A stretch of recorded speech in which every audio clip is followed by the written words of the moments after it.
Percakapan antara Joko Widodo dan Najwa Shihab dalam sebuah wawancara eksklusif di YouTube menjadi sorotan warganet. Bukan hanya karena isi pembahasannya, tetapi juga karena gestur tubuh mantan presiden yang tak biasa. Wawancara yang berlangsung di kediaman pribadinya di Solo, Jawa Tengah dan tayang sejak Selasa 11 Februari ini menunjukkan sisi lain Jokowi yang jarang terlihat di depan publik. Sejumlah warganet mencermati bagaimana kakinya tampak bergoyang-goyang saat ia menjawab pertanyaan dari Najwa soal keberlanjutan ibu kota Nusantara. Potongan video itu diunggah akun X @bospurwa.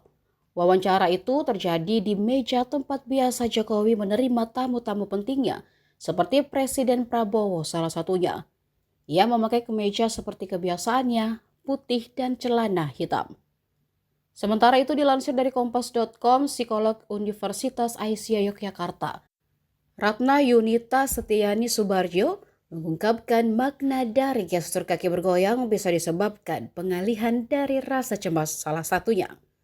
Menurutnya, apa yang dilakukan Jokowi dalam wawancara tersebut adalah sedang berusaha mengalihkan rasa cemasnya. Rasa cemas pada diri seseorang adalah hal yang wajar. Ia menjelaskan setiap orang yang akan diwawancara akan merasa cemas. Ini karena mereka akan berpikir apakah jawaban yang diberikan sudah sesuai, mudah dimengerti, atau apakah jawaban yang diberikan sudah cukup baik untuk diterima.